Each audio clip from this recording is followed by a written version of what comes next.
Thank you.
आपको भाग नहीं दे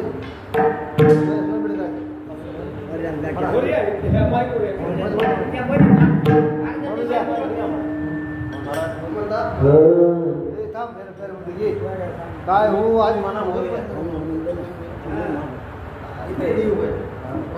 तुम्ही ह्या माईक बरोबर तुम्ही उभं टाका बघितला का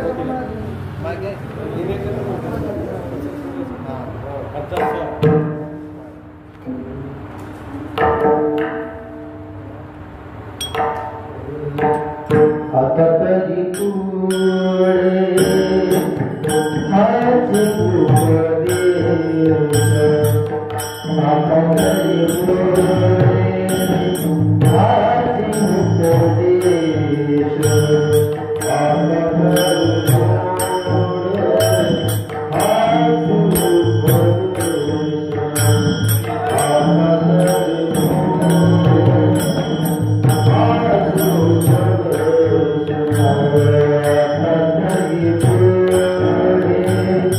I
Oh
त्यांच्या कृपाने कथेचा विस्तारो पापाचे सद्गुरुदास तुका जयांचे किलिया स्मरण होय सकळ विद्येचे ते अधिकरण तेची वंदोचरण श्री गुरुचे नमस्कारोनी आता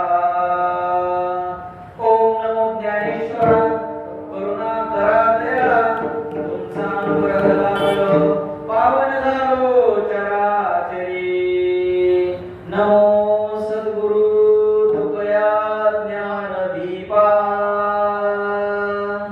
नमो सद्गुरु सच्चिदानंद स्वरूपा नमो सद्गुरु भक्त कल्याण मूर्ती नमो सद्गुरु भास्करा पूर्ण कीर्ती नमो सद्गुरु भास्करा पूर्ण कीर्ती विठ्ठला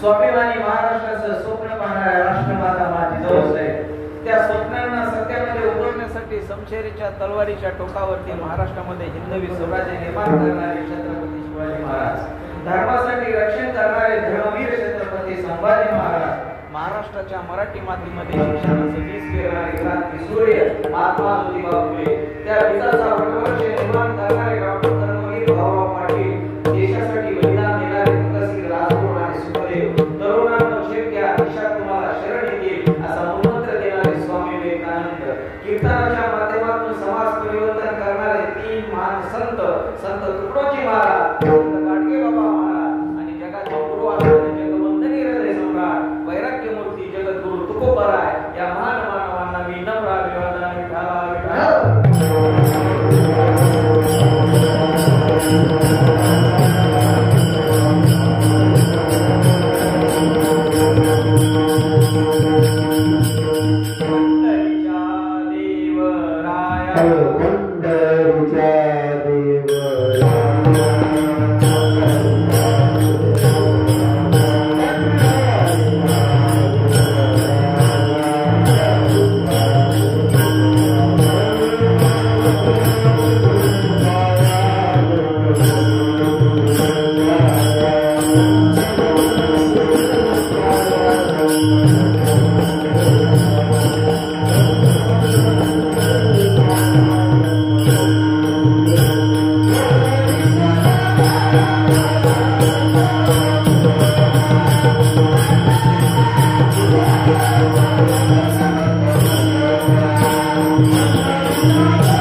हित ते करावे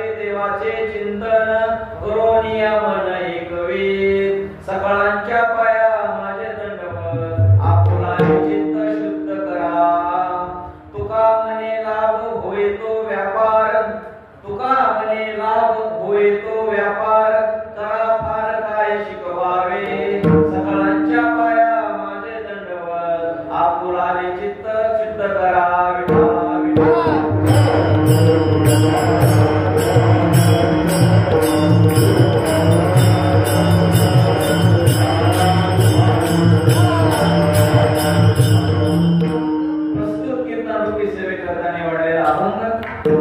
जगाचे गुरु असणारे जगवंदनी हृदय सम्राट वैराग्य मूर्ती जगद्गुरु तुकोबार यांचा अभंग चरणांचा आहे. उपदेश प्रकरणातील आणि तुम्हा आम्हाला जगद्गुरु तुकोबारांनी या अभंगामध्ये उपदेश केलेला आहे. उपदेश करणारे कोण आहेत? जगद्गुरु तुकोबार आहेत. ऐकणारे कोण आहेत? तुम्ही आम्ही ऐकणारे. कीर्तनाला सुरुवात करण्यापूर्वी या ठिकाणी परिहार द्यायचा तो असा, दरवर्षी नरसिंह भगवान भक्त प्रल्हाद महाविष्णू अवतार देवानं भक्त प्रल्हादासाठी घेतलेला नरसिंह जन्म आणि कारभारी वसंतराव भोसले यांची आज नरसिंह निमित्त ठेवलेली ही कीर्तन सेवा विठाला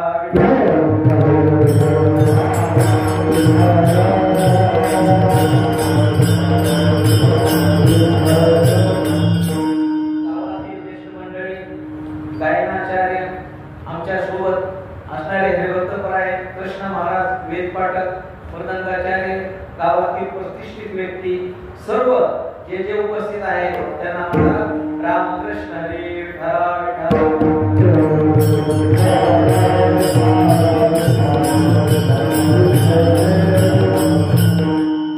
आता तरी पुढे हाची उपदेश, आता तरी पुढे हाची उपदेश नका करू नाशा विषयाचा सकळांच्या पाया माझे दंडवत आपुलाले चित्त शुद्ध करा.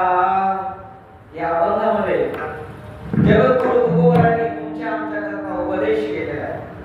उपदेश करणारे जगाचे गुरु असणारे जगवंदनी हृदय सम्राट वैराग्य मूर्ती जगद्गुरु तुकोबार आहेत आणि त्यांचा उपदेश ऐकणारे कोण आहेत?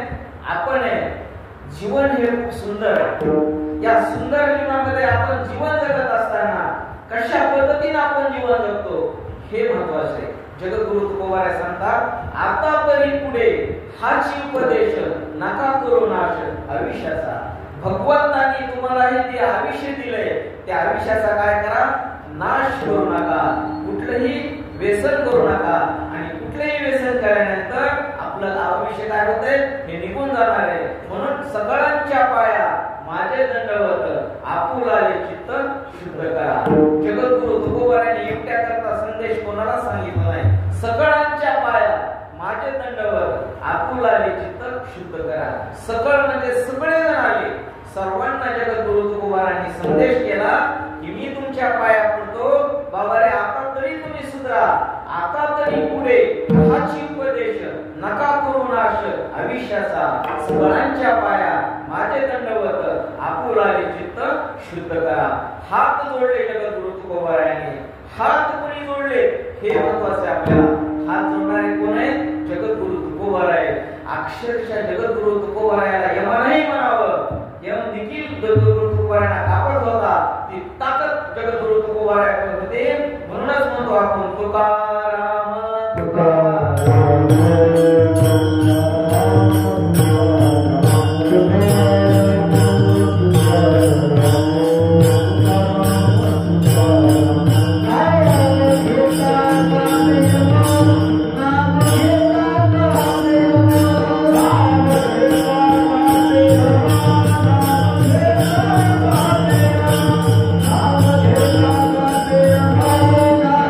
Thank you.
ऐकावं लागणार आहे. आणि जगद्गुरु तुकोबारायांनी आपल्याला संदेश दिला.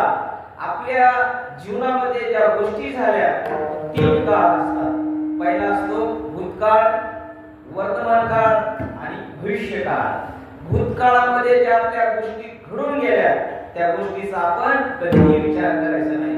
भूतकाळामध्ये जीवनामध्ये जी जी आपल्या गोष्ट घडली ती आपण काय करायची, विसरून जायची. कारण त्या लिखित घटना असतात, त्या घटनेला आपण काही करू शकत नाही. म्हणून जगद्गुरु तुकोबाराय म्हणतात की 3 काळाचा तुम्ही विचार करा. भूतकाळ आहे, भूतकाळामध्ये आपल्या आयुष्यामध्ये एखादी घटना घडली. तुमच्या आमच्या आयुष्यामध्ये खूप अशा घटना घडतात. जीवन जगत असताना अनेक प्रसंग तुमच्यावर येतात, नको त्या वेदना आपल्या हृदयाला होतात आणि त्या घटना भूतकाळात असतात. त्या भूतकाळाचा आपण कधीही विचार करायचा नाही. विचार कोणता करायचा, वर्तमान काळ करायचा. वर्तमान काळ म्हणजे ही वास्तव परिस्थिती. वर्तमान काळ म्हणजे चालू काळ आहे. चालू काळ कसा करायचा, का आपला फॅन चालू आहे, त्या फॅन ज्या प्रकारे आपल्याला हवा आता देतोय ही वास्तव परिस्थिती. जीवन ही तसंच आहे. माणसाच्या जीवनामध्ये ही वास्तव परिस्थिती. आता आपण या ठिकाणी बसलो, कीर्तन ऐकतो आणि कीर्तन ऐकल्यानंतर घरी जाऊन आपण झोपणार आहे. जगाचा मालक तुम्हाला सकाळी उठविणार आहे. ही वर्तमान स्थिती. आणि भविष्य काळ हे पुढे. भविष्य काळाची चिंता आपल्याला कधीच करायची नाही. आयुष्यामध्ये ही चिंता खूप असते. चिंता ही माणसाला आतमधून जाळत असते. म्हणून तिन्ही काळ जीवन जगत असताना वर्तमान काळामध्ये आपण जगायचं आणि जीवन हे खूप सुंदर आहे. जगद्गुरु तुकोबारायांचं जीवन हे खूप असं सुंदर होतं. वैभव संपन्न जगद्गुरु तुकोबाराय घराण्यामध्ये जन्माला आले होते. श्रीमंत घराण्यामध्ये आलेले जगद्गुरु तुकोबाराय आणि त्यांची पहिली पिढी होती विश्वंभर बाबा. विश्वंभर बाबाचा जर आपण विचार केला, जावळी जवळ एक खोरे नावाचं गाव आहे आणि त्या जावळीच्या जवळच चंद्रगुप्त मौर्याच्या वंशाच्या पहिल्या काळामध्ये जगद्गुरु तुकोबारायांचे वंशज त्या ठिकाणी जन्मले आणि त्यांचं पहिलं आडनाव होतं मोरे. त्या ठिकाणी जगद्गुरु तुकोबारायांच्या पूर्वजांची जी देशमुखी त्या ठिकाणी होती. त्र्यंबकेश्वरच्या बाजूला जर आपण गेलो तर त्या ठिकाणी तुम्हाला ते गाव दिसतंय. आणि तिथून विश्वंभरबा हळूहळू देहूमध्ये आले आणि देहूमध्ये आल्यानंतर त्यांच्या स्वप्नामध्ये साक्षात पांडुरंगाला घरची वारी चालू केली. वैभव संपन्न असे कुटुंब होतं आणि या कुटुंबाने जीवन जगत असताना पंढरपूरची वारी विश्वंभरबाबाने चालू केली आणि हळूहळू जगद्गुरु तुकोबारायांचा पुढे इतिहास निर्माण झाला.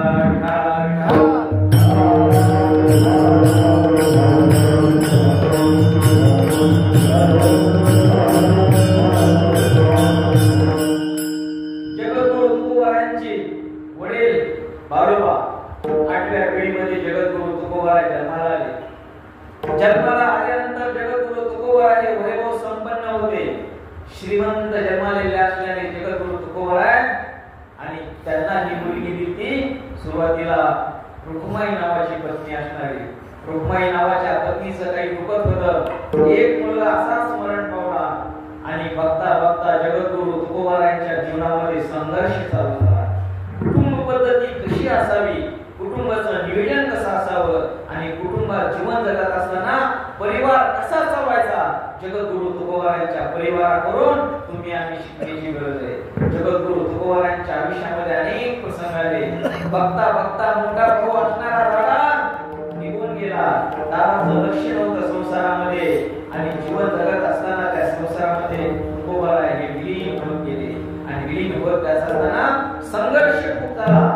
वडील गेले, मोठा भाऊ गेला. वहिनीने समोर भाकरी करावी आणि जगद्गुरु तुकोबारायांच्या भाकरीवर रुक्माईने त्यावेळेस तूप टाकावं इतकं संपन्न जगद्गुरु तुकोबारायांचं त्या ठिकाणी होतं. बघता बघता छोटा भाऊ देखील हळूहळू सगळ्यांनी पाय काढून घेतले. एकट्या प्रसंग पडला तो जगद्गुरु तुकोबारावर पडला.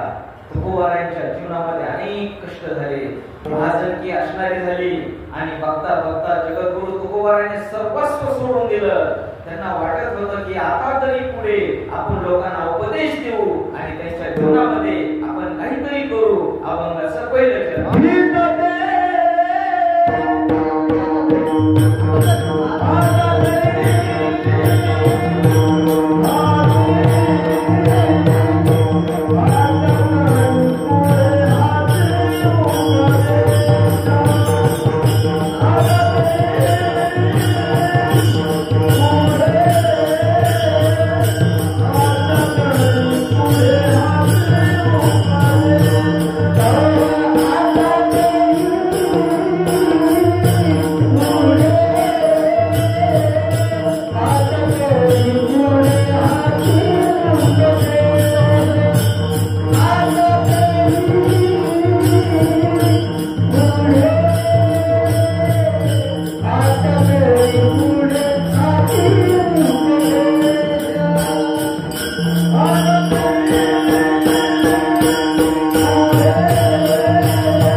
जगद्गुरु तुकोबारायांच्या जीवनामध्ये त्यांची प्रसिद्धी होत होती. तसे त्यांच्या जीवनामध्ये हे दुश्मन तयार झाले. माणसाच्या जीवनामध्ये तेच असतं.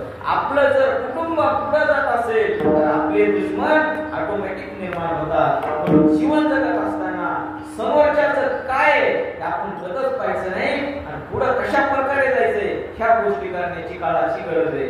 जगद्गुरु तुकोबारायांचा गाथा सर्वत्र झाला, महाराष्ट्रामध्ये प्रसिद्धी झाली आणि त्या ठिकाणी लोकांना वाटू लागलं जगद्गुरु तुकोबाराय हे खूप मोठे झाले आणि त्यांच्याकरता आठवणी निर्माण झाली. तुम्ही कुठेही जीवन जगा, तुमचं गाव असो, शहर असो, तालुका असो, जिल्हा असो, जशी जशी तुमची परिस्थिती होती तशी तशी तुमचे पाय ओढणारे जास्त होतात. तुकोबारायांच्याही काळात पाय ओढणारे होते, माऊलीच्याही काळामध्ये होते आणि आताच्याही काळामध्ये पाय ओढणारे आहेत. परंतु जगद्गुरु तुकोबारायांनी हार मानली नाही, हार कधीच मानली नाही. आणि बघता बघता जगद्गुरु तुकोबारायांचा गाथा निर्माण झाला. पवित्र असा गाथा त्यांनी तुमच्या आमचा निर्माण केला आणि त्यांना आदेश आला त्या काळाचा. रामेश्वर शास्त्री त्या ठिकाणचे पंडित होते. रामेश्वर शास्त्रींच्या कानावर ही गोष्ट गेली. जगद्गुरु तुकोबारायांचा गाथा त्या ठिकाणी बोलण्यात आला आणि जगद्गुरु तुकोबाराय ज्यावेळेस शास्त्रीच्या समोर गेले त्यावेळेस त्यांनी काय सांगितलं, मी गाथा केला, अभंग रचना केली, परंतु हे अभंग तुमच्या समाजा करतायत, आमच्या समाजा करतायत, हे समाजाकरता कोणाच नव्हते. ही गाथा सर्वांकरता जगद्गुरु तुकोबारायांनी निर्माण केली होती. परंतु काही लोकांच्या मनामध्ये त्या ठिकाणी दुखत होतं, ही गाथा समजली पाहिजे. आणि रामेश्वर शास्त्रींनी त्याही वेळेस जगद्गुरु तुकोबारायांना सांगितलं की तुमचा जो गाथा आहे तो इंद्रायणीच्या डोहामध्ये नेऊन टाका. परंतु जगद्गुरु तुकोबाराय घेणारे नव्हतेच. जगद्गुरु तुकोबारायांनी त्याही वेळेस सांगितलं वेदाचित अर्थ आम्हास टाळा. म्हणजे त्याही वेळेस जगद्गुरु तुकोबाराय गेले नाही, समर्थपणे समोर गेले आणि मी सांगितलं मी गाथा निर्माण केला, मी अभंग निर्माण केले, मी अभंग टाकणार नाही कुठेच. आणि त्याच वेळेस पांडुरंगाचा धावा केला. पांडुरंगाला आज्ञा असावी म्हणून इंद्रायणीच्या डोहामध्ये अभंग टाकण्यात आले. त्या ठिकाणी वह्या बोलण्यात आल्या. सगळ्यांना आनंद झाला. तुकोबारायांचा गाथा गेला, कवित्व संपलं, अभंग रचना संपली आणि बघता बघता 13 दिवसानंतर त्या वह्या आल्या आणि दुश्मन असणारे शास्त्रीला देखील म्हणावं लागलं उगता माझी वह्या, उगता माझी वह्या,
शाळेत करा, संघटित करा आणि संघर्ष करा आणि शिक्षण द्या. तुका म्हणे सायास करीती अभ्यास. अभ्यासाचं महत्व तुकोबारांनी 450 वर्षापूर्वी सांगितलेले. म्हणून काय करायचं, आपले मुलं बाळ असतील ते चांगलं शिक्षण द्यायचं. शिक्षण ही काळाची गरज आहे. शिक्षण दिल्यानंतर निश्चितच तुमचा परिवाराचा सर्वांचा विकास होणार आहे. तेव्हा कुठली नोकरी जरी नाही लागली तरी माणसाचा विकास हा शिक्षणामुळे होणार आहे. म्हणून जगद्गुरु तुकोबारायांनी अभ्यासाचं महत्वही त्यावेळेस सांगितलेलं आहे. विठाला विठाला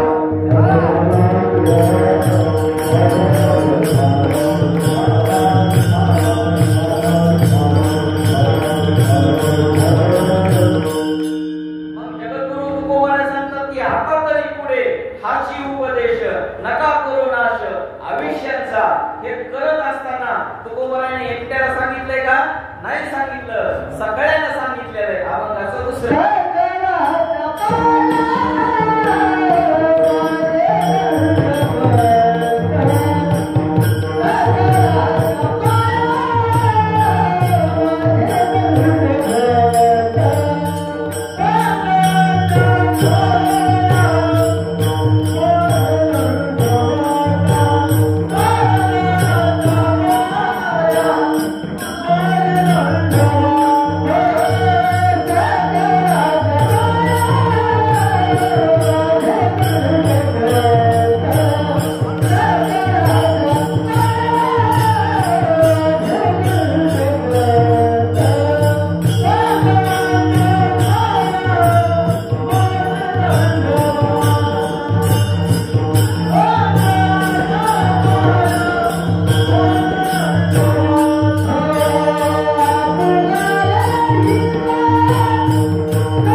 तुकोबारायांनी एकट्याला संदेश दिला नाही, सगळ्यांना दिला. तुकोबाराय काय होते? सर्वांना घेऊन जाणारे होते. एकट्याला कोणालाही सांगितलं नाही, संदेश दिला. सकळांच्या पाया माझे दंडवत, आपुलाले चित्त शुद्ध करा. आपलं हे चित्त आहे, आपलं हे मन आहे, हे मन काय पाहिजे? शुद्ध पाहिजे. शुद्ध बीजापोटी फळ झाड पोटी. शुद्ध जर बी लावलं तर फळ चांगली येणार आहे. शेतामध्ये जर आपल्या चांगली पेरणी झाली तर उत्पन्न चांगलं होणार आहे.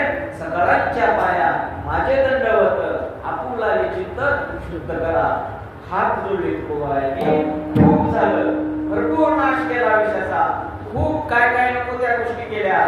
गावातील कोणाशी भांडण केलं, नको त्या व्यक्तीला त्रास दिला, नको ती कोर्ट कचेरी केली. शेवटी काय मिळालं? काहीच मिळणार नाही. आणि बघता बघता आयुष्य निघून गेलं. म्हणून तुकोबाराय वय सांगून गेले, अरे बाबा झालं आता तरी पुढे हाची उपदेश नका करू नाश आयुष्याचा. सकळांच्या पाया माझे दंडवत, आपुलाले चित्त शुद्ध करा. हे जीवन खूप सुंदर आहे. आज आहे उद्या नाही. परंतु एक जीवन जगत असताना तुम्ही पृथ्वी तलावर एक राजा पाहिला असेल. मोठा राजा होता, खूप श्रीमंत राजा होता. आणि त्या राजाला काय झालं?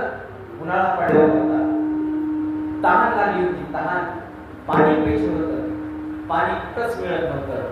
बघता बघता तो राजा एका जंगलामध्ये गेला. जंगलामध्ये गेल्यानंतर त्याला वाटलं इथं तरी कुठेतरी पाणी मिळेल. पाण्यासाठी तो भटकंती करत होता. परंतु सर्वांनी झाडतोड केलेली होती. कुठं मिळणार त्या ठिकाणी पाणी? आणि त्या झाडावर अगजर जाऊन बसले. अगजर नावाचा प्राणी त्या ठिकाणी जाऊन बसला आणि तो त्याची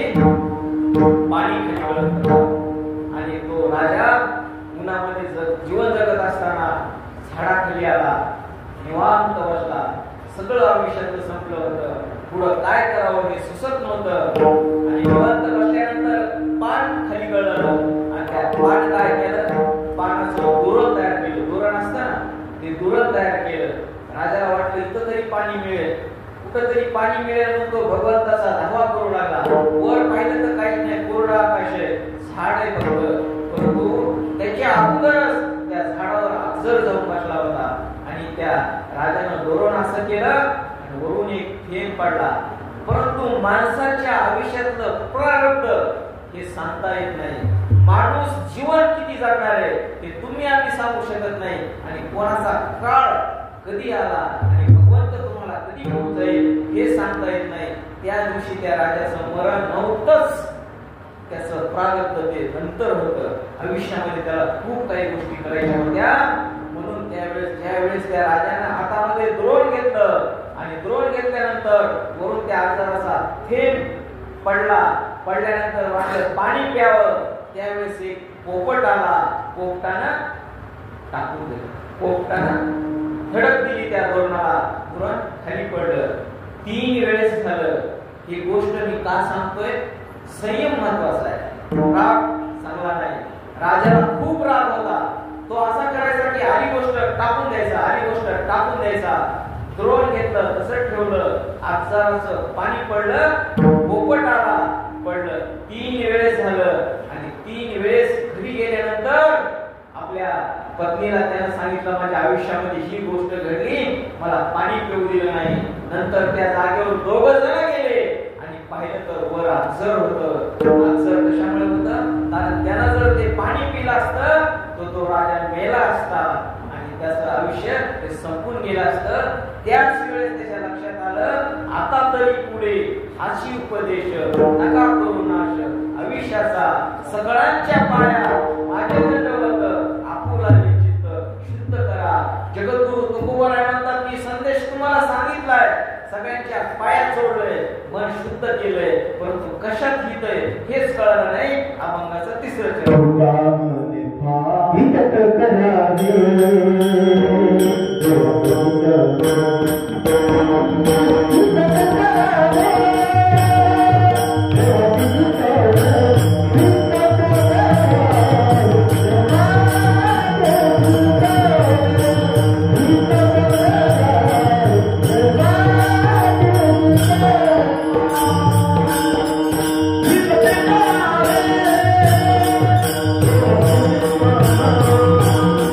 Thank you.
आपल्याला बोलायला पाहिजे. मग आपले हित करणारे जगामध्ये कोण आहे?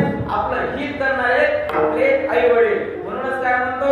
आपुल्या हिता जो असे जागो.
एखादा मुलगा जर वाम मारायला लागला तो किती वाजता आला, जेवला का नाही, ही सगळी काळजी करणारे कोण असतात? आई वडील असतात. जगद्गुरु तुकोबारांनी त्याही वेळेस सांगितलं, आपुल्या हिता जो असे जागता धन्य माता पिता तयाशा.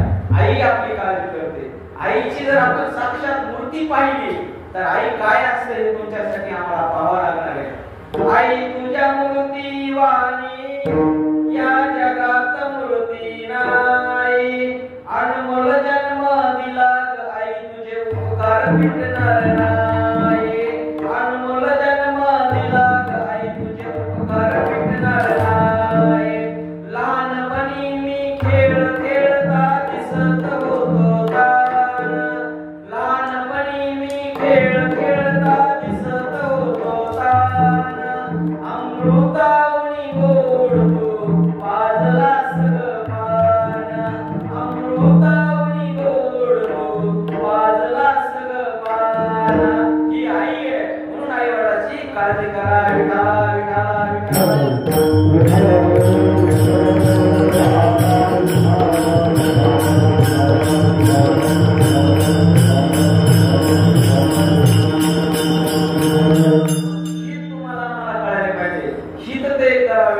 देवाचे चिंतन करोनी आपण एक होईल. हित कशात आहे? आपल्याला आपल्या आई वडिलांनी सांगितलं.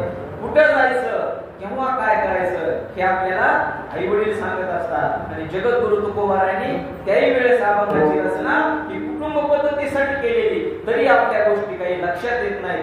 करोनिया मन एक होईल. मन काय करायचे? आपल्याला एकाग्र करायचंय. त्या मनाला आपल्याला पकडायचंय.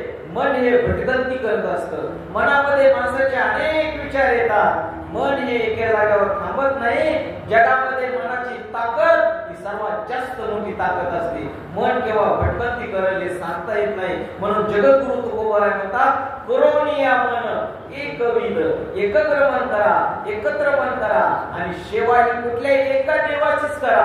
कुठलाही देव असो, हनुमंतराय असो, जनाबाई असतील, जगद्गुरु तुकोबार असतील, सर्वच देव, परंतु घरात असताना कुठलाही एक मार्ग धरा. अनेक मार्गाने वेगळ्या दिशेला जातो, परंतु एक मार्ग जर धरला तर माणूस निश्चित ठिकाणी पोहोचतो. एके एसटी जर आपण बसलो तर बरोबर त्या ठिकाणी आपण पोहोचणार आहे. अनेक एसट्याने प्रवास केल्यानंतर दुसऱ्या ठिकाणी जाणार आहे. म्हणून हे सर्व करत असताना हित ते करावे देवाचे चिंतन करून या मन एक होईल. आपल्याला हित कसं करायचंय? चिंतन मनन करायचंय. चिंतन मनन म्हणजे कसं करायचंय? सकाळी आपण 4 वाजता उठायचं. उठल्यानंतर आपण रामकृष्ण हरी नावाचा जप करायचा. जप केल्यानंतर शतपावली करायची. बाहेर फिरायला जायचं. कशा करता जायचं बाहेर फिरायला? कारण आपल्या शरीराचं ब्लड सर्क्युलेशन, आपला व्यायाम होतो आणि ही काळाची गरज आहे. कारण जीवन आपल्याला जास्त जगायचंय. कोणाला वाटतं मरावं लवकर? कोणालाच वाटत नाही. हे जग खूप सुंदर आहे. सुंदर जगामध्ये सुंदर जगा, काही लागत नाही. आणि जगायला जर पैसा लागत असेल तर श्रीमंत लोक जिवंत लागते. जगायला पैसा लागतच नाही. पैसा कशा करता लागतो?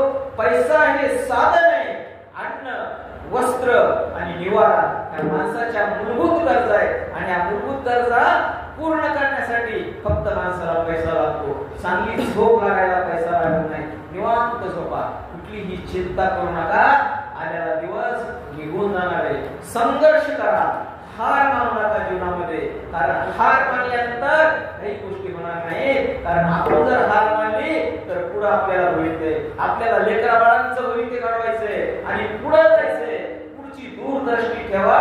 म्हातारपणापर्यंत आपल्या लेकरा सोबत आपल्याला पाहिजे. लेकराचं नातून पाहणं, बघून पाहणं हे आपलं पाहिजे. आजकाल किती वाईट घटना घडतात. आपल्या तरुण मुलाला बापाला खांदा द्यावा लागतो. कशा करता झालं? हे सगळं व्यसनामुळे झालं. तरुण मुलगा केव्हा चालले हे कळत नाही. गाडी चालवताना गाडी व्यवस्थित चालवा. आणि आपलं जेवढं काम आहे तेवढंच काम असेल तर शहरामध्ये जा. काम नसेल तर आपल्या शेतामध्ये बसा. आपण जीवन जास्त करू शकतो. शेतामध्ये काम करा. त्या कामात वेळ गेल्यानंतर आपल्यावर येणारे विघ्न टाळणार आहे. आणि काम जर नसेल तर विनाकारण फिरण्यात काहीच उपयोग नाही. कारण आपल्याला पुढे जायचंय. म्हणून जगद्गुरु तुकोबार करतात, हे करत करत असताना देवाचं चिंतन आणि मनन करा. पंढरपूरची वारी ही तुम्ही जरूर करा.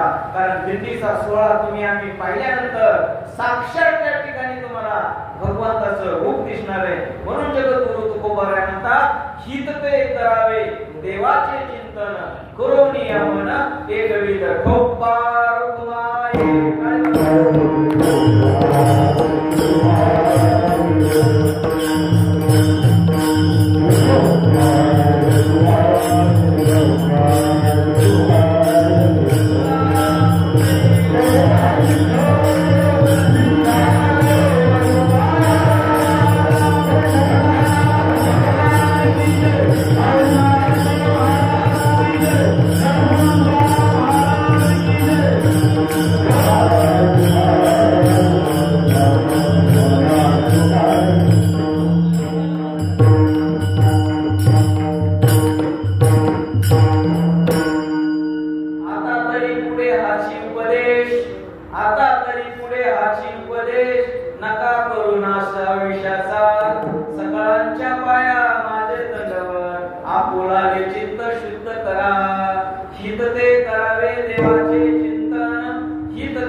जगद्गुरु तुकोबारांनी तुमच्या आमच्या करता उपासा मार्ग दाखवलेला आहे. वारकरी संप्रदायाचा.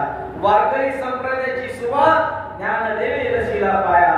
उपास झाले सगळं. वारकरी संप्रदायाची सुरुवात माऊलींनी केली आणि कळस घालण्याचं काम जगद्गुरु तुकोबारांनी केलं. मग कळस घालणारे जगद्गुरु तुकोबार संदेश कोणी दिला? तुकोबारांनी दिला. म्हणून तुम्ही त्यांचा संदेश ऐकण्याची काळाची गरज आहे. आज आपण कशा करता या ठिकाणी कीर्तन ठेवलंय? आजचं कीर्तन नरसिंह कीर्तन, नरसिंह जयंतीचं कीर्तन आहे. नरसिंह जयंतीचं कीर्तन असल्यामुळं त्यांचं चरित्र देखील आपल्याला पाहण्याची गरज आहे. आज जर आपण पाहिलं 10 अवतारापैकी 4था अवतार विष्णूला घ्यावा लागला. विष्णूला अवताराला यावं लागलं. कारण हिरण्य आणि हिरण्यकश्यपू हे दोन राक्षस त्या ठिकाणी होते आणि हे दोन भाऊ असताना एक भाऊ मारला. कुणी मारला? देवदूतांनी त्याला मारलं. कारण पृथ्वी तलावावर तो वाईट कृत्य करत होता म्हणून एका भावाला मारलं आणि एका भावाचा बदला घेण्यासाठी हिरण्यकश्यपूने ठरवलं मला माझ्या भावाचा बदला घ्यायचा आहे. आणि हिरण्यकश्यपू मोठ्या दरीमध्ये गेला आणि दरीमध्ये गेल्यानंतर त्याने एवढी मोठी तपश्चर्या चालू केली. जगामध्ये तपश्चर्या हिरण्यकश्यपूची कोणीच केली नाही. असे दोन पाय जवळ घेतले, टाचा उंच केल्या आणि भगवंताचा धावा केला. सारखी तपश्चर्या केली आणि बघता बघता सर्व देवदूतांना कळलं एवढी तपश्चर्या कोण करतंय. एवढ्या अंगामधून असा धूर निघत होता.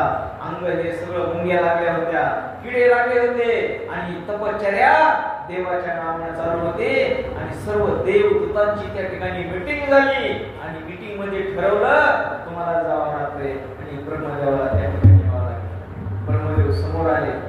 हिरण्यकश्यपूला विचारलं काय पाहिजे? मी आलोय, प्रसन्न झालोय. परंतु त्या ठिकाणी त्यानं पहिल्यांदा मागितलं असं सगळ्यांनाच आवडतं मला अमरत्व पाहिजे. मी मेलो नाही पाहिजे, मी अमर असावं. या पृथ्वी तलावावर जीवन जगत असताना कोणालाच मरण वाटत नाही. तेच हिरण्यकश्यपूला वाटू लागलं मला देखील मरायचं नाही आणि हे मागितलं ब्रह्मदेवा. देव म्हणले नाही, हे माझ्या बी हातात नाही, हे कोणाच्याच हातात नाही. मरण आणि जीवन किती जगावं हे कोणाच्या हातात नाही. हे मी तुला वर देऊ शकत नाही, तुम्ही दुसरा वर मागा. मग दुसरा कोणता मागावा? हिरण्यकश्यपू म्हणला देवा तुम्ही मला अमरत्व नाही दिलं, परंतु एक काम करा, मला मरण ज्या वेळेस येईल ते कोणाच्या हाताने मरण आलं नाही पाहिजे, दारामध्ये मरण आलं नाही पाहिजे, आतमध्ये आलं नाही पाहिजे. गोष्टी ठरवून दिल्या. बाणानं मेला नाही पाहिजे, पशुनं मेला नाही पाहिजे, पाण्यानं मेला नाही पाहिजे. अनेक असे नियम लिहून दिले आणि सांगितलं या नियमामध्ये मला मरण आलं नाही पाहिजे. असा तुम्ही मला वर द्या, मी माझी तपश्चर्या बंद करतो. आणि त्यावेळेस ब्रह्मदेव म्हणले मी तुला हे करू शकतो. हे वर दिले. परत आला. परत आल्यानंतर त्यांनी काय केलं? काही वर्ष खूप चांगली वागण्याची पद्धत त्यांनी चालू केली आणि बघता बघता एक दिवस युद्ध चालू झालं. अचानक युद्ध चालू झालं. एका दिवशी देवदूताचा आणि हिरण्यकश्यपू प्रजेचं. आणि त्या दिवशी अशी घटना झाली हिरण्यकश्यपू बाहेर गेलेला होता आणि देवदूताने संधी घेतली आणि आक्रमण चालू केलं, युद्ध चालू केलं. आणि त्या युद्धामध्ये हिरण्यकश्यपूची पत्नी सापडली नंतर अचानकच नारद आले. नारदाने सांगितलं थांबा, आपल्यामध्ये स्त्रियांना मारण्याचा अधिकार नाही, स्त्रियांना तुम्ही काहीच करायचं नाही. त्यावेळेस हिरण्यकश्यपूची जी पत्नी होती ती गरोदर होती, फक्त प्रल्हाद मध्ये होता. आणि सांगितलं तुम्ही स्त्रियाला हात लावू नका, त्यांना बाजूला काढा. आणि बाजूला काढत काढत ते युद्ध होत होत होत सगळे एकडे गेले. आणि नारद मुनीच्या आश्रमामध्ये ती फक्त प्रल्हादाची आई आली आणि त्या ठिकाणी चालू झालं. मग त्या ठिकाणी नारद मुनी काय म्हणायचे? वार्ताहर होते नारद मुनी. कुठली काही घटना झाली की नारायण नारायण नारायण हे चालूच होतं. परंतु नारद मुनीच्या आश्रमात यायच्या अगोदर एक घटना झाली हिरण्यकश्यपू आणि त्याच्या पत्नी सोबत. एक दिवस असंच झालं. प्रत्येकाच्या कुटुंबामध्ये त्याच गोष्टी होतात. सांगितलं मी आज लवकर येणार आहे. आणि हिरण्यकश्यपू युद्ध करण्यासाठी बाहेर जंगलामध्ये गेला, शिकार करण्यासाठी. आणि लवकर येणार आहे म्हणून सांगितलं. आपल्या घरी जर तुम्ही सांगितलं मी आज लवकर येणार आहे तर विशेष काहीतरी त्या ठिकाणी तयार होते. परंतु घटना अशी झाली त्या दिवशी शिकारच झाली नाही हिरण्यकश्यपूची आणि तो घरी लवकर आला. लवकर आल्यानंतर पत्नीचं दार वाजवलं. 10-15 मिनिटं उघडलंच नाही. आणि उघडल्यानंतर आली बाहेर, दार उघडलं. आणि त्या दिवशी स्वयंपाक हा मोजकाच केलेला होता. मोजका स्वयंपाक केलेला होता. हिरण्यकश्यपूला खूप भूक लागलेली होती. काय करावं हे सुचत नव्हतं. ताक समोर ठेवलं आणि पत्नीनं चालू केलं सांगायला स्वयंपाक तर कमी झालाय परंतु यांना काहीतरी टाइमपास करायचा आहे म्हणून तो काहीतरी करू लागला. आणि हिरण्यकश्यपूला वाटलं आपण पत्नीला आज लबाड बोललो, उशिरा येणार आहे म्हणून सांगितलं, लवकर आलो. त्याला वाटलं काहीतरी आपण खुश करावं तिला. आज माझी शिकारच झाली नाही. जंगलात गेलो परंतु शिकार झाली नाही. ते पोपटच मला भेटला. पोपट भेटला, काय म्हणू लागला की नारायण नारायण समजा. पहिल्या वेळेस तारको वाटलं बघती नाही.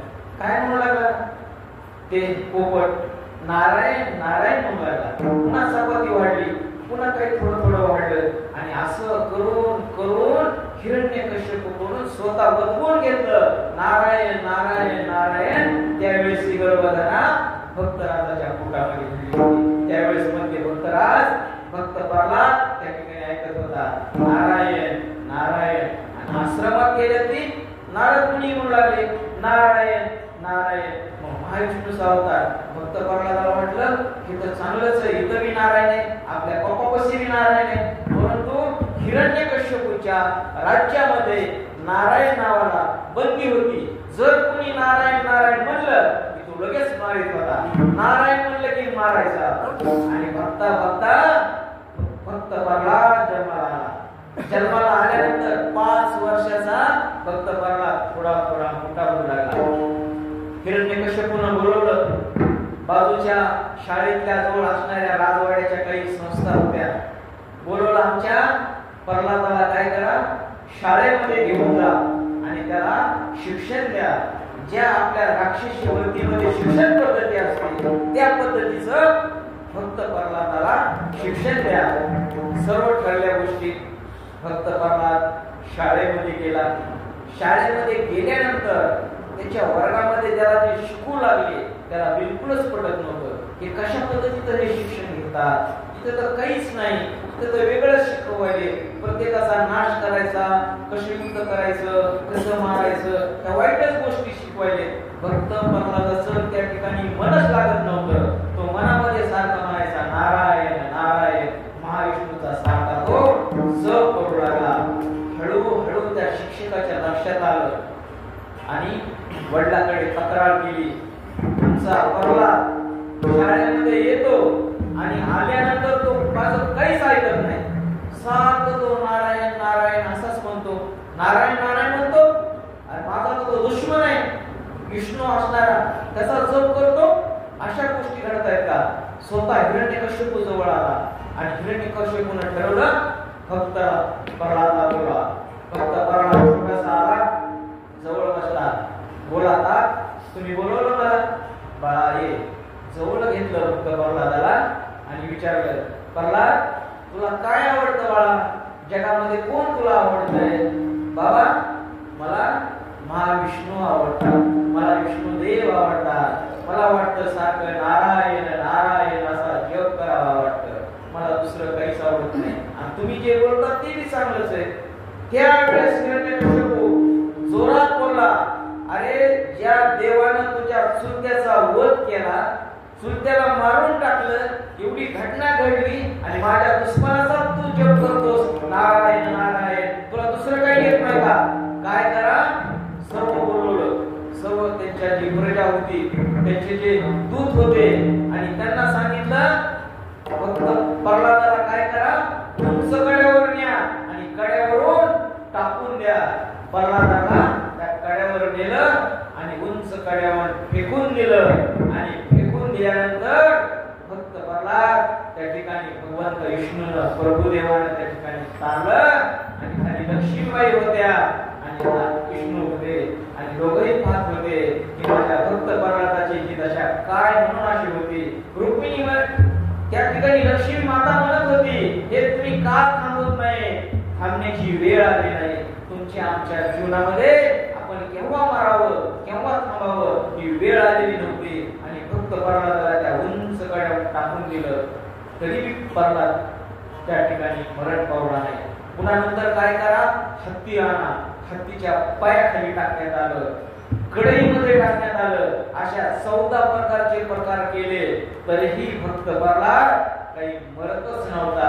आणि शेवटी काय केलं, हिरण्यकश्यपूनं ठरवलं तो कशानच मरत नाही, त्यागून गेला. त्याला कसं मारावं आपल्या पुत्राला देखील पितानं मारावं ही सृष्टीचा नियम आहे. साक्षात विष्णू महालक्ष्मी त्या ठिकाणी पाहत होते. शेवटी काय करा म्हणले, जेलमध्ये टाका, कडाया साळ्या बांधा आणि जेवण वगैरे काहीच देऊ नका. आणि असं ठरलं. बंद केले दार. फक्त प्रल्हाद 5 वर्षाचं बाळ त्या ठिकाणी कारागृहामध्ये बांधलं आणि त्या ठिकाणी 12, 1, 2 वाजले होते आणि विष्णू त्या ठिकाणी उपाशी राहिले होते. लक्ष्मी माता विचारते, मला तुम्ही आज जेवले नाही. अगं मी कसा जेवू, माझा भक्त प्रल्हाद उपाशी म्हणून मी जेवलो नाही. देवाला तुम्ही जेवलेत का नाही ही किती काळजी असते. आपल्याला अन्न कुठं मिळणार आहे, आपलं जेवण कुठं मिळणार आहे हे भगवंतानं तुमच्यासाठी त्याही वेळेस निर्माण केलं होतं आणि आज मी निर्माण केलं होतं. उपाशी ठेवू शकत नाही भगवंत, तुम्हाला उपाशी ठेवू शकत नाही. भगवंतानं त्या ठिकाणी सांगितलं, लक्ष्मी माता तुम्ही काय करा, अन्न घेऊन जा, भक्ताला जेवण द्या, प्रल्हादाला जेवण घ्या. आणि शेवटी ती आई मानलेली समोर आली आणि भक्त प्रल्हाद जेवून त्या ठिकाणी बसले. ही घटना लगेच हिरण्यकश्यपूला कळाली. जेवण कुठं केलं, रात्री कोण आलं, दार तर बंद होते, परंतु दार जरी बंद असले तरी जगाच्या मालकाला यायला काय बंदी. विष्णूचा अवतार असणारा त्या ठिकाणी आले आणि सर्व गोष्टी करून गेले. आता याला काय करायचं अशी खांब होते. पुढे फक्त प्रल्हाद होता, हातामध्ये गदा घेतला. बाप विचारू लागला आपल्या पुत्राला.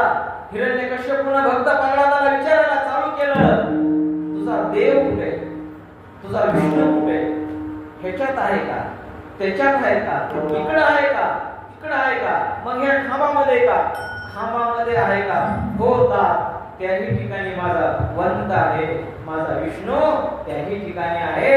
आणि नारायण नारायण त्याही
साक्षात विष्णू हे हाताचे बोट असते नग असा टाक जसे हिरण्यकश्यपू फाडला आणि फाडताना आवाज झाला मोठासा.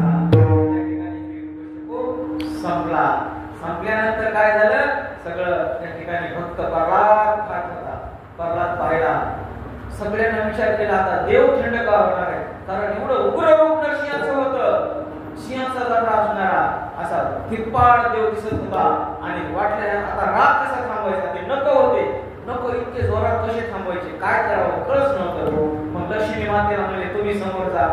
लक्ष्मी माता तर समोर गेल्याच नाही, लांबूनच पाहिलं, देव लय कडक झाले, मी समोर जाणार नाही, तुम्ही दुसऱ्यालाच पाठवा.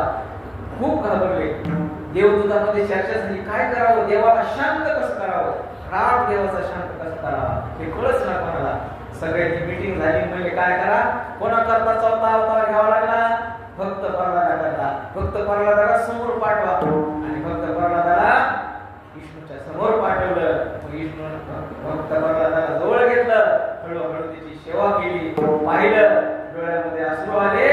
एका भक्तासाठी भगवंताने अवतार घेतला, विष्णूने त्या ठिकाणी अवतार घेतला, नरसिंह रूपाने भक्त प्रल्हादा करता देव त्या ठिकाणी धावून आला. भक्ता करता देव धावूनच येतो. म्हणून जगद्गुरु तुकोबाराय म्हणतात, हित ते करावे देवाचे चिंतन, करून या मन एकविध, मनाने एकाग्र केलं आणि भक्ता करता हिरण्यकश्यपूने जो वध केला त्याचे वडील त्या ठिकाणी संपून गेले. विठाला विठाला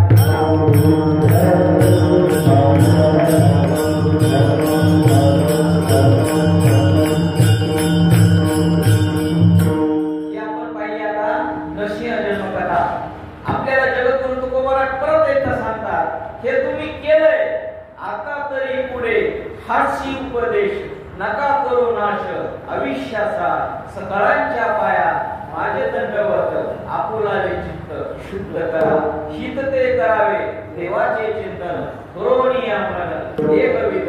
हे सगळं तुम्ही केलंय, हात जोडले तुकोबाने आणि हे करत सांगितलं, चांगला व्यापार करा. अभंगाचं शेवटचं चरण.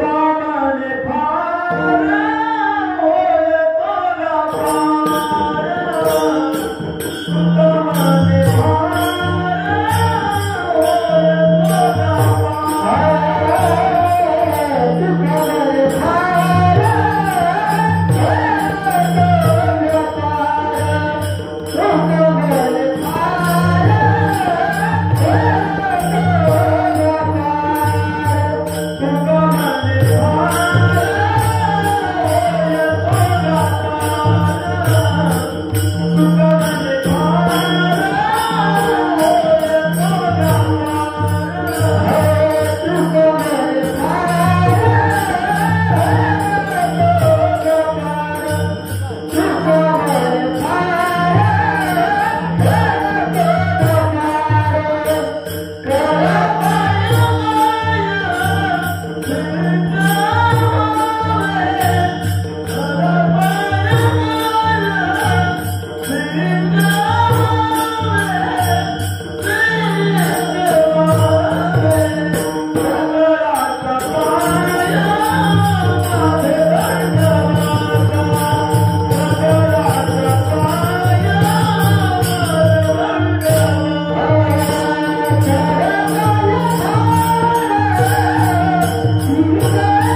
प्रत्येक आपल्या छोट्या मुलांना, आपल्या आई वडिलांना त्यांच्या समोर एक ज्ञानेश्वरी, एक तुकोबांचा गाथा, 5 तरी ओव्या रोज एक तरी ज्ञानेश्वरीची अनुभवावी.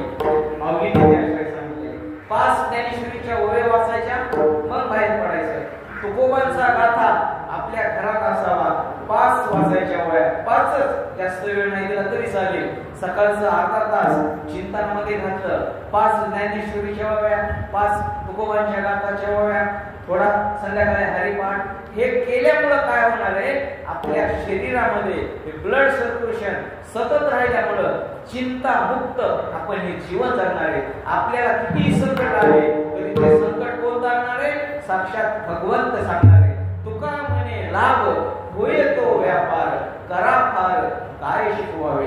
या भूतलावर तुकोबाराय आले आणि त्यांनी आपल्या करता अभंग लिहिले. एक विचार करा, 450 वर्षापूर्वी सर्व संतांनी अभंग लिहिले. कोणाच्याही अभंगाला आक्षेप घेण्यात आला नाही, कोणाचाही विरोध केला नाही. परंतु जगद्गुरु तुकोबारायांच्या अभंगाला का विरोध केला असेल हे तुम्ही थोडाफार विचार करा. कारण नियतीलाही मान्य होतं तुकोबा कळसाहेब घेणार आहे, तुकोबा इतका श्रेष्ठ जगामध्ये कुणी नाही. आपण पाहिले तर शंकराचार्य जगद्गुरु तुकोबाराय शेवटी हे झाले, नंतर अवधूत झाले, फक्त 3च झाले आणि 3च जगद्गुरु झाले. आद्याचार्य शंकराचार्य, कृष्ण भगवान आणि जगद्गुरु तुकोबाराय. यांनी काय केलेले, जीवनामध्ये कार्य केलेले, त्या सर्वांनी कार्य केले. त्याच्यामध्ये देश हितासाठी की भगतसिंग असते, राजगुरू असते, सुखदेव असते, विवेकानंद असते, या सर्वांनी कार्य केलेले आहे. म्हणून वाचा, संघटित व्हा, शिक्षण करा. आपल्या मुलाबाळांना चांगल्या चांगल्या कथा सांगण्यापेक्षा त्यांना काहीतरी कादंबरी वाचण्याकरता द्या, मूर्तिजीव द्या, छावा द्या. छत्रपती शिवाजी महाराजांचे विचार त्यांना सांगा, आई जिजाऊंचे विचार सांगा, सर्व संतांचे विचार सांगा. ते संत कशा पद्धतीने जगले हे तुम्ही त्यांना सांगण्याची गरज आहे. आणि हे करत असताना आई वडिलांची ही सेवा करा, त्यांना कधीही विसरू नका. कारण आपल्या घरी जर आपले आई वडील जिवंत असते, आपण फिरून फिरून आले तरी ते म्हातारे झाले तरी काही मागत नाही, एका कडीला बसतात आणि शांत त्या ठिकाणी पाहतात. आई काय असते तुम्हाला सांगण्याची गरज नाही. अनेक कवीने सांगितलेले आई काय असते.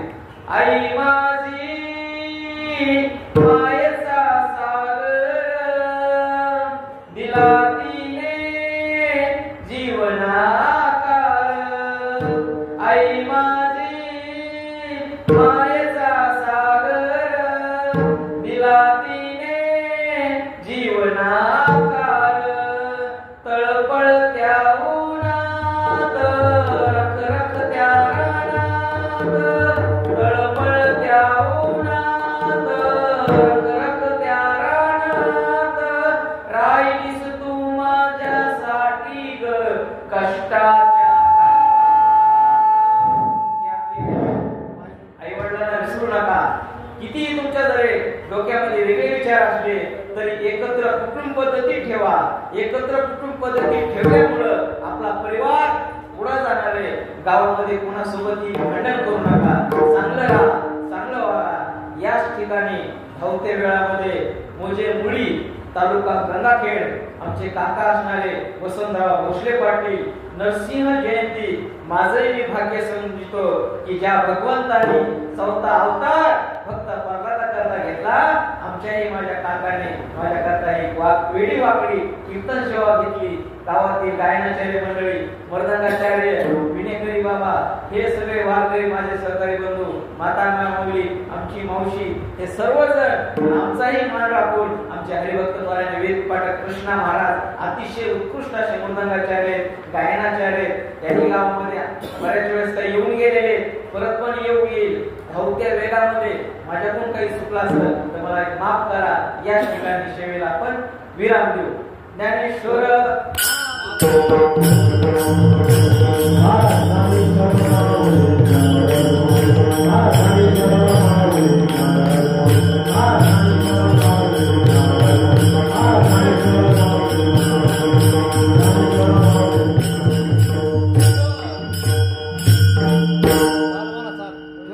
चाल म्हणा की चाल म्हणा चाल चाल मला चोर घडी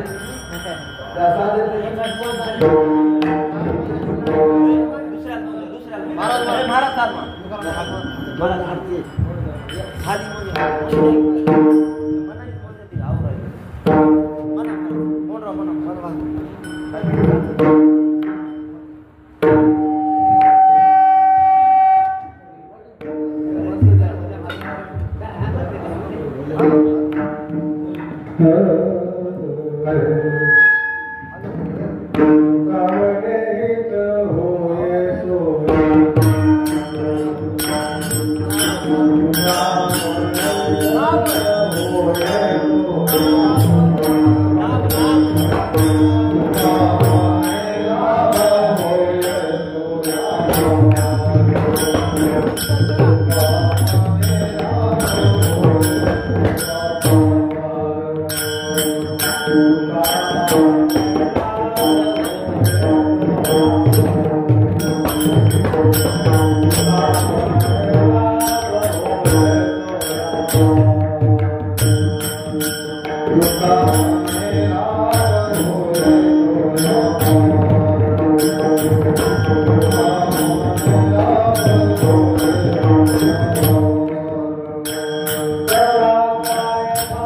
Oh